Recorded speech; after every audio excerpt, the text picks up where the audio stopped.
Islamic Urdu Bayanat channel. Like, share, comment, subscribe. الحمد لله وكفى وسلام على عباده الذين اصطفى خصوصا على أفضلهم وخاتم النبيين محمد الأمين وعلى آله وصحبه أجمعين أما بعد فأعوذ بالله من الشيطان الرجيم بسم الله الرحمن الرحيم لقد كان لكم في رسول الله أسوة حسنة لمن كان يرجو الله واليوم الآخر وذكر الله كثيرا صدق الله العظيم وصدق رسوله النبي الأمي الحبيب الكريم ونحن على ذلك لمن الشاهدين والشاكرين والحمد لله رب العالمين اللهم صل على سيدنا ومولانا محمد وعلى آل سيدنا محمد وبارك وسلم فضا عالم کی یہ کہتی ہے تباہی آنے والی ہے،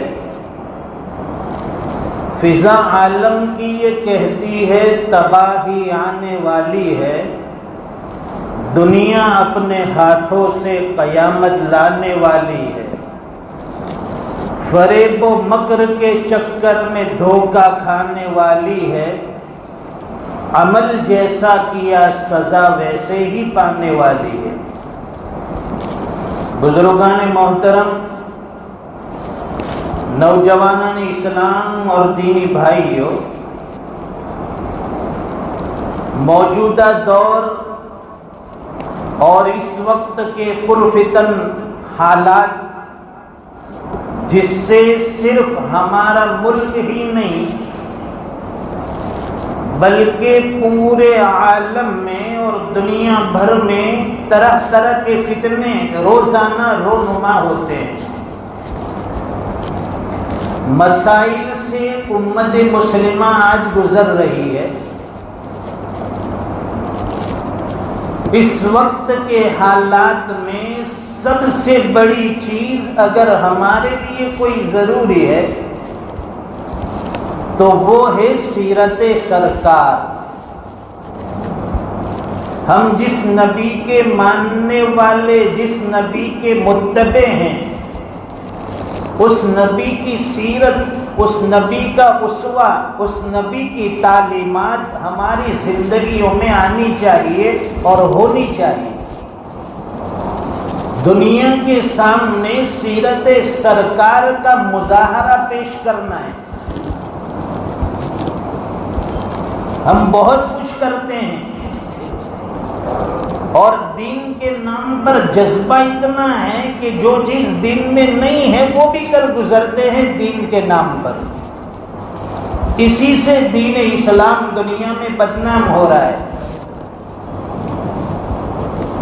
سرکار کی سیرت اور سرکار کی سنت اور آپ کی تعلیمات جو کتاب و سنت میں ہمیں ملتی ہے، وہ ہمیں اپنے علماء کرام سے پوچھنی ہے اور اس پر عمل کرنا ہے۔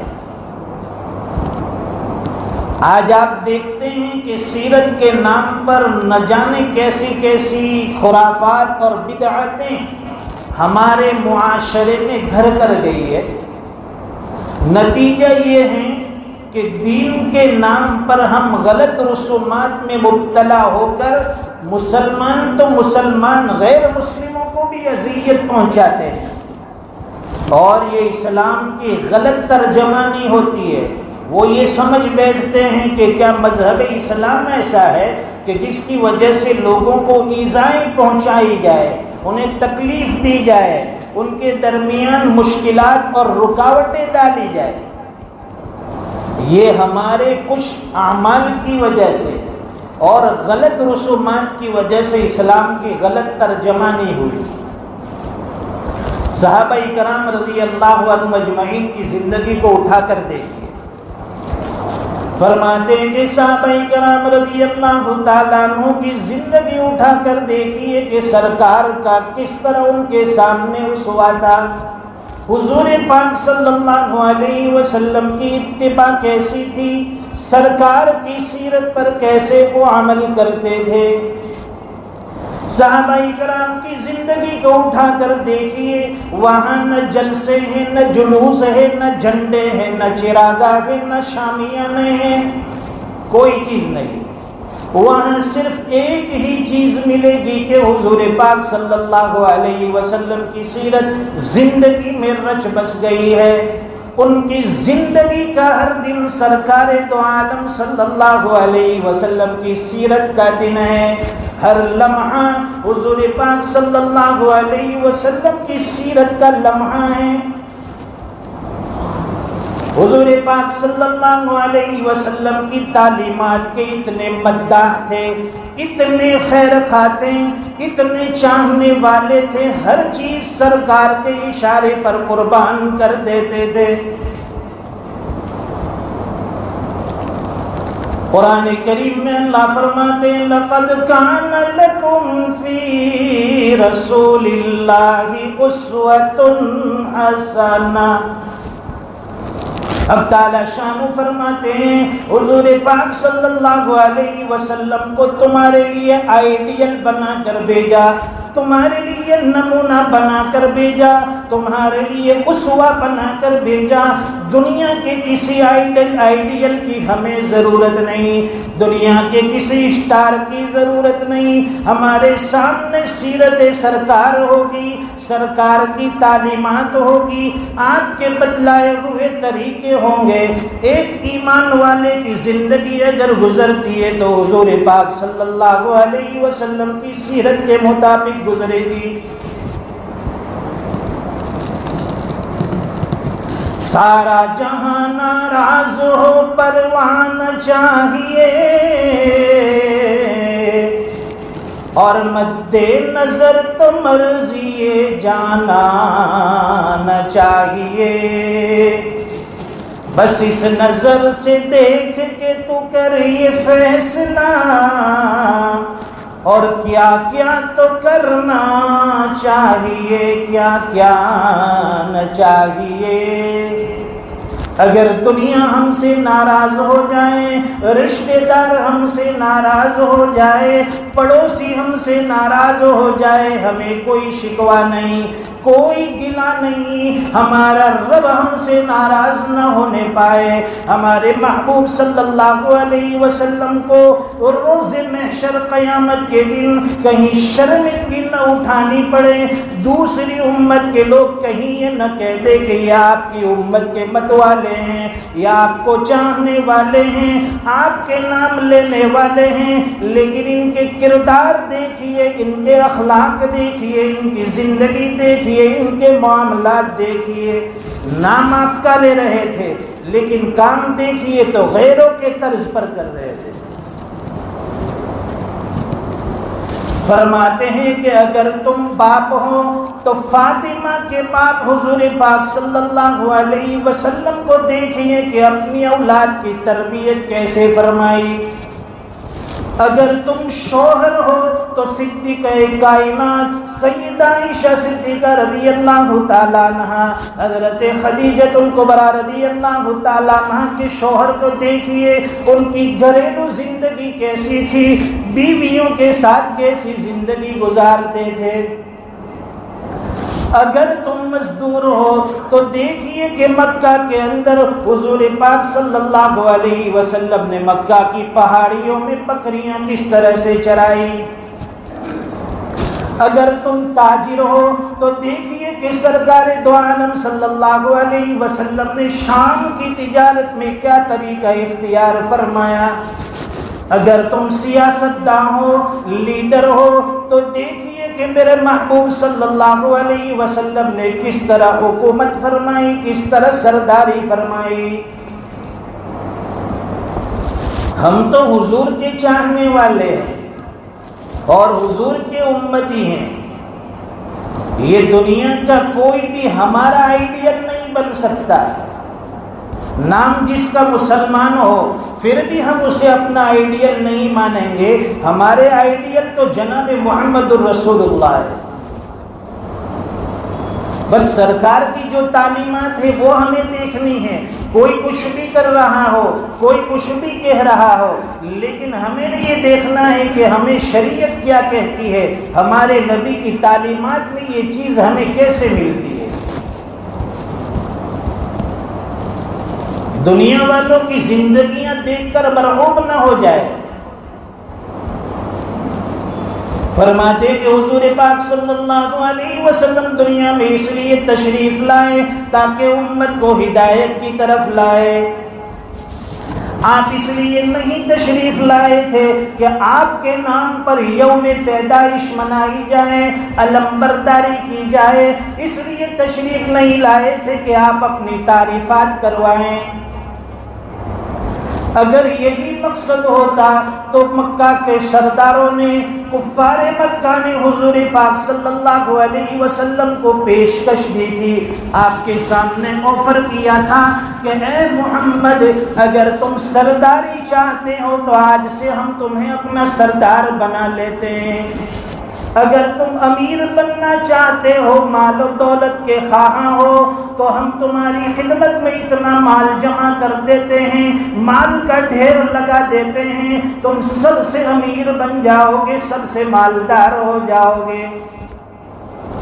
اور اگر تمہیں حسن و جمال چاہیے، اگر تمہیں کوئی خوبصورت بیوی چاہیے، عورت چاہیے، تو عرب کی سب سے خوبصورت حسینہ تمہاری خدمت میں لا کر پیش کر دے، شرط یہ ہے کہ تم جو دعوت دے رہے ہو وہ بند کر دو، تم جو کام کر رہے ہو اسے رک جاؤ۔ حضور پاک صلی اللہ علیہ وسلم نے فرمایا کہ تم یہ مجھے آفر دے رہے ہو، بلکہ اس سے بھی بڑھ کر اگر تم میرے ایک ہاتھ میں آفتاب اور دوسرے ہاتھ میں ماہتاب رکھ دو، چاند سورج بھی لا کر ہتھیلی پر رکھ دو، تب بھی میں اس دعوت سے باز نہیں آؤں گا۔ جو کام لے کر مجھے اپنے پروردگار نے بھیجا ہے اسی کام کو کرتے کرتے یا تو اپنی جان دے دوں گا یا اس دعوت کے کام کو دنیا کے چپے میں پھیلا دوں گا۔ آج دنیا نادان ہے دوستو، لوگ کچھ بھی کہتے ہیں ہم طیش میں آ جاتے ہیں، لیکن کمزوری ہماری بھی ہے کہ ہم نے حضور پاک صلی اللہ علیہ وسلم کی سیرت کو کتنا اپنایا ہے۔ ہماری شادیاں دیکھیے، کیا شادیوں میں ایک بھی سنت نظر آتی ہے حضور پاک صلی اللہ علیہ وسلم؟ شادیوں میں بے تحاشا خرچ ہو رہا ہے، نہ جانے کیسی کیسی رسمیں آج ہمارے معاشرے میں وجود میں آ گئی۔ کوئی بھی عمل ہمارا دیکھیے تو اس دین سے ہٹ کر اور غیروں سے مشابہ ہو رہا ہے۔ دنیا میں جو لوگ لب کشائی کر رہے ہیں حضور پاک صلی اللہ علیہ وسلم کی شان میں اور گستاخی کے کلمات کہہ رہے ہیں، وہ تو نادان ہیں۔ کہنے والے نے بڑی اچھی بات کہی، بے ادب احترام کیا جانے، بے ادب احترام کیا جانے اور کفر ایمان کیا جانے، جسے خود اپنی ہستی کا پتہ نہ ہو وہ جاہل میرے نبی کا مقام کیا جانے۔ حضور پاک صلی اللہ علیہ وسلم رحمت للعالمین ہیں، اگر آپ اپنا بدلہ اور انتقام لینے کے لیے آتے تو طائف والے کبھی نہ بچتے۔ جب مشرکین مکہ نے آپ پر ظلم و ستم کیا، طائف والوں نے آپ کی جوتیاں لہو سے تر کر دی۔ اللہ نے فرشتوں کو حکم دیا، پہاڑوں کے فرشتوں سے کہا کہ میرے محبوب سے جا کر کہیے اگر آپ حکم دے تو طائف والوں کو دو پہاڑیوں کے درمیان مسل دیا جائے۔ حضور پاک صلی اللہ علیہ وسلم نے فرمایا اللہم اہدینی قومی فإنہم لا یعلمون، اے الہ العالمین میری قوم کو ہدایت عطا فرما اس لیے کہ وہ نہیں جانتے میں کون ہوں۔ وما ارسلناک الا رحمتا للعالمین، میں انتقام لینے والا، بدلہ لینے والا دنیا میں بنا کر نہیں بھیجا گیا، مجھے تو رحمت للعالمین بنا کر بھیجا گیا ہے۔ میں تو انسانوں کا بھی نبی ہوں، جناتوں کا بھی نبی ہوں، کائنات کی ہر چیز پر اللہ تعالیٰ نے مجھے نبوت عطا فرمائی ہے، رحمت للعالمین ہے آپ کو۔ آپ کیسے کسی کے حق میں بد دعائیں کر سکتے ہیں؟ ہاں ضرورت اس بات کی ہے کہ ہمیں حضور پاک صلی اللہ علیہ وسلم کی سیرت کو زندہ کرنا ہے، آپ کی سنت کو زندہ کرنا ہے اور دینی تعلیمات کو اجاگر کرنا ہے۔ صحابہ کرام میں یہ زندگی میں یہ دین جو آیا ہے کیسے ادب سے آیا ہے، حضور پاک صلی اللہ علیہ وسلم کا کتنا ادب و احترام تھا صحابہ کرام میں۔ غزوہ احد کے موقع پر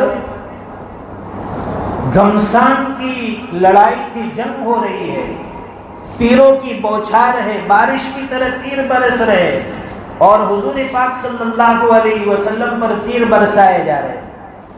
ایک صحابی حضرت ابو دجانہ رضی اللہ تعالیٰ کو سامنے آ کر کھڑے ہو گئے تیر روکنے کے لیے، سرکار کو بچانے کے لیے ڈیفینس میں کھڑے ہوئے۔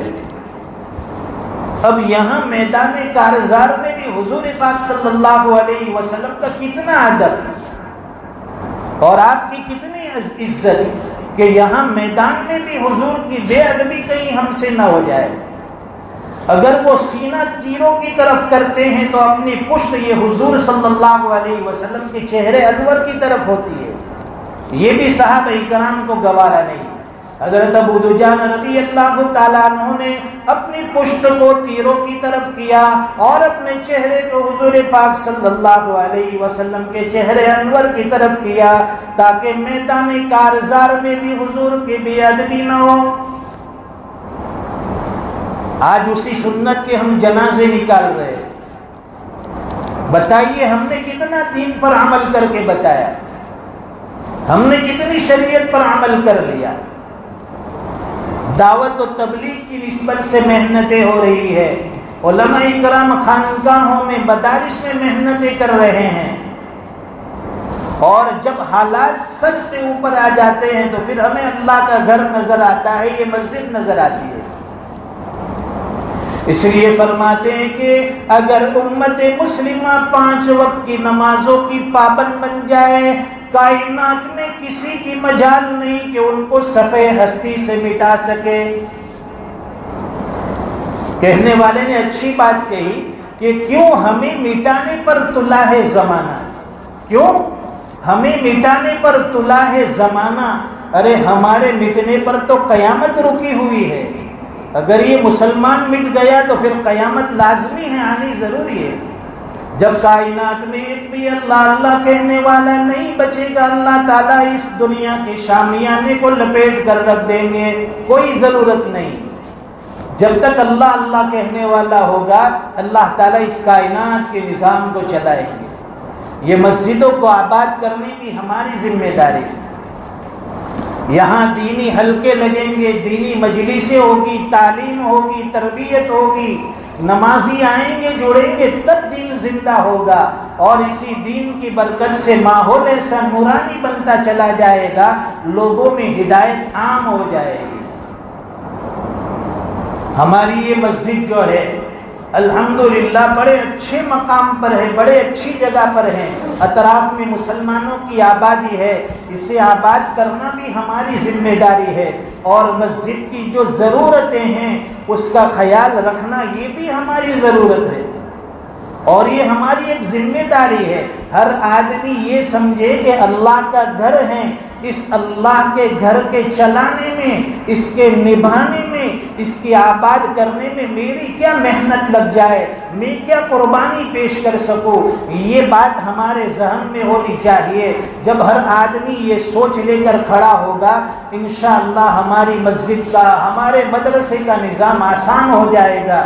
ہر آدمی کچھ نہ کچھ ہمت کر کے مسجد کے لیے تعاون بھی پیش کرے، یا تعاون کرنے والوں کو مسجد تک لائے، تاکہ ہمارا یہ نظام خوبصورتی کے ساتھ چلتا رہے، کوئی رکاوٹ نہ آئے۔ یہاں ماشاءاللہ یہ پنکھے چل رہے ہیں، وقت پر پانی مل رہا ہے، ٹھنڈے پانی کا انتظام ہے، گرمی سردی سے بچنے کا انتظام ہے، یہ ساری چیزوں کے لیے پیسے خرچ کرنے پڑتے ہیں، اس میں ہمارا بھی کچھ نہ کچھ حصہ لگنا چاہیے۔